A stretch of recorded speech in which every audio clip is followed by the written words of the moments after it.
The stage of learning I was at the start was cognitive, because when I started out with a spike I was very bad with it, and every time I tried to do one I'd be touching there and would be striking the ball and it had no power behind it. My run up was very bad too. I would start running at the wrong time, then would screw up the spike by either a net touch or hitting the ball with no power, and the other team could easily keep it up. After using the 3 biomechanical principles, which are force, summation, projectile motion and balance of stability, I was able to perform a spike properly. The biomechanical principle I use for a spike is force summation. It starts out with using the bigger muscles and starting to use the smaller muscles, using the correct sequence, using as many muscles as you can over a long period of time. This is used when doing a spike during volleyball, as you need force summation to be able to have a good run up and jump and able to form an effective spike in volleyball. It starts off by using the muscles in the lower body, by starting to use the gastrocnemius, hamstrings and quadriceps to jump off the ground. The agonist fullus is your quads because they are being relaxed, and the antagonist is your hamstrings because they are being contracted. Once in the air, using your abdominals to keep stable, moving up to your upper body, using flexion of your shoulder and deltoids and biceps, then using your triceps. The agonist for this is your bicep because it is being relaxed, and your antagonist is your tricep because it is being contracted. The joint used in this movement is the ball and socket joint, which is in your shoulder. Then using your forearm to swing at the ball and striking it with your palm, using extension to bring your arm back down to your body before you land on the ground. This helped me improve in volleyball because I was able to get high off the ground. I was able to hit the ball with more power because of force summation. In my pre-test I didn't use this biomechanical principle and found it hard to hit the ball effectively with power, but after I used force summation I found it a lot easier, and my spike became a lot better and easier to do. My second biomechanical principle is projectile motion. Projectile motion is the height of release, angle of release, and speed of release. These factors affect a projectile's flight path. Finding the right one in all these factors will give you the most accurate projectile motion. This is used during a spike because if you hit the ball with the wrong angle, it will have a bad flight path. You need to have the right amount of speed when hitting the ball with the right angle as well, or it will be easy for the other team to keep it up. The height of release is important because if you hit the ball which is too high, the ball will go out. If you hit the ball with a low angle, the ball will go in the court, but you will most likely hit the net with your hand, being a net touch, or it will have no power. Striking the ball in the correct place is very important, as it will determine the flight path of the projectile.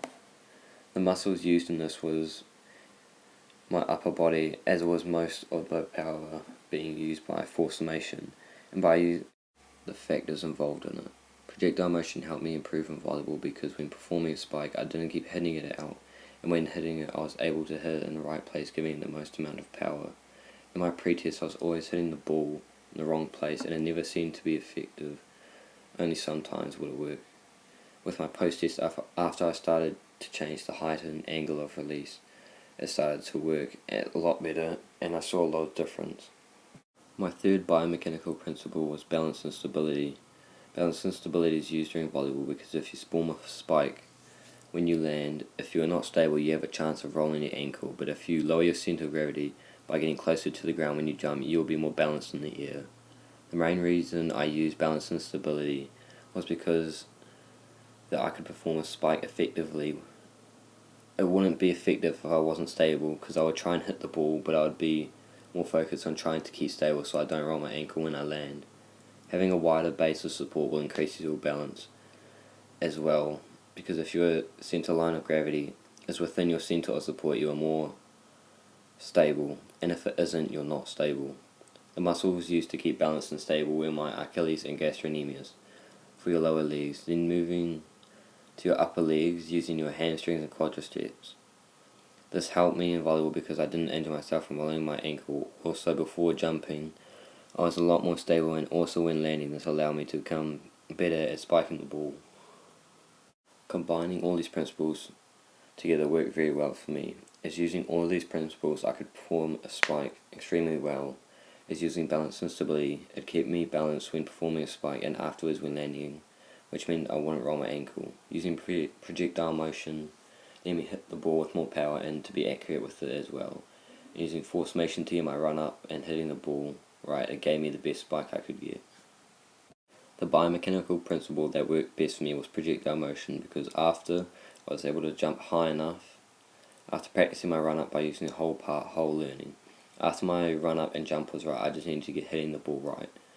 And this is where projectile motion helped me the most, because it allowed me to hit the ball within the court, but with the most power as well, because it used its main factors, which were height of release, angle of release, and speed of release. This improved my skill as I was hitting the ball in the court, and it was accurate, and I was able to control where it was going. The type of learning that worked the best for me was whole part whole. Whole part whole worked the best for me because my run up and jump wasn't very good, as I wasn't getting high enough in the air, so I decided to work on that. Once I practiced that, I kept practicing the whole spike and hoping that practicing jumping at my run up would help it even more. This practice helped me a lot, because even though it would only focus on that little thing in the spike, like my run up and jump, it still helped me a lot, which it did, and I was able to get higher above the net, and this allowed me to hit the ball without having to worry about hitting the net. The factors that impacted my skill was faculties. The faculties impacted my skills because they were very good. All the nets are good quality there, and no rips or tears in them. The courts were marked out well, and I can easily see whether the ball would go in or out. Without these good faculties, I would have found it harder to play, not knowing where the outside of the courts were, and playing with nets that weren't the right size and height. Having confidence is very important when playing volleyball, especially when doing a spike, because if you are confident when the ball has been set for a spike and you are not sure whether to go for it or not, you could give the other team a chance to get the ball up if you do hit it over. But if you are confident when going for the ball and can perform a spike well, you will be able to spike and get points for your team. Using self-talk helped a lot, as it kept my self-confidence up and when I did something wrong. It also kept me positive if my teammates did wrong, and it kept me calm. Concentration helped me the most out of these three, because if I was concentrated, I would not screw up the spike or bump or set. And also, if you wasn't concentrated in training when we had it, if I wasn't concentrated, I may have missed out on a key component of the game. When I was concentrating, I played better than I did when I wasn't, because I was focused on the game, not distracted by anything. This helped me in my spike a lot, because I was always kept positive. If I screwed up, I was focused during training and the game, and I was confident in making decisions. By the end of the assessment, I was at the associative learning stage, as I was gotten better throughout the assessment, mainly because I used the 3 biomechanical principles. Without them, I probably still would have been at cognitive stage of learning, because I applied these biomechanical skills, which allowed me to improve my spike and as an all-round volleyball player.